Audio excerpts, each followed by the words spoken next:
50 jaar Munttheater. 27 mei, dat is de verjaardag van het Munttheater en we sluiten ons jubileumjaar af. En dat doen we met een feestelijke voorstelling van onze jubileumproductie Met Gelijke Munt.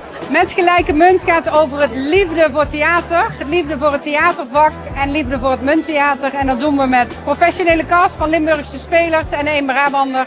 En met lokale verenigingen en samen maken we er een feestje van. En wat hebben we mogen genieten van een stukje historie, een stukje heden en de professionaliteit die dit theater gewoon uitstraalt. En ik wil dan ook iedereen van harte feliciteren en ook voor de komende periode heel veel succes toewensen. Ik ben in ieder geval trots op datgene wat ik gezien heb, dus met die toekomst komt het helemaal goed. Een paar jaar geleden is het idee ontstaan om deze voorstelling te maken en ik ben zo ontzettend trots op iedereen om te kijken naar het eindresultaat waarbij professioneel samen met de amateurs van Weert eigenlijk samensmolt. Ik heb er echt enorm van genoten. Ik koester hele warme gevoelens voor het Munttheater en ik ben ontzettend blij om hier vanavond te mogen zijn. Ach, het is altijd leuk om op een plek waar je graag gewerkt hebt terug te zijn.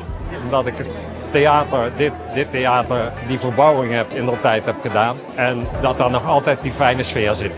Ja, ik vond het echt super leuk. Ik vond het echt een feel-good musical, waarbij en de geschiedenis van het Munttheater, maar ook de samenwerking met de amateurs en de dramatische verhaallijn, alles kwam gewoon heel mooi samen. Dus het voelt echt weer als thuis en het is gewoon heel leuk om heel veel oud-collega's te zien, huidige collega's en heel veel mensen uit Weert. Dus het is gewoon een hele topavond. Vanavond is echt een feestje. We zijn hier met heel veel collega's, heel veel oud-collega's, heel veel mensen uit het vak, heel veel vrienden uit het vak.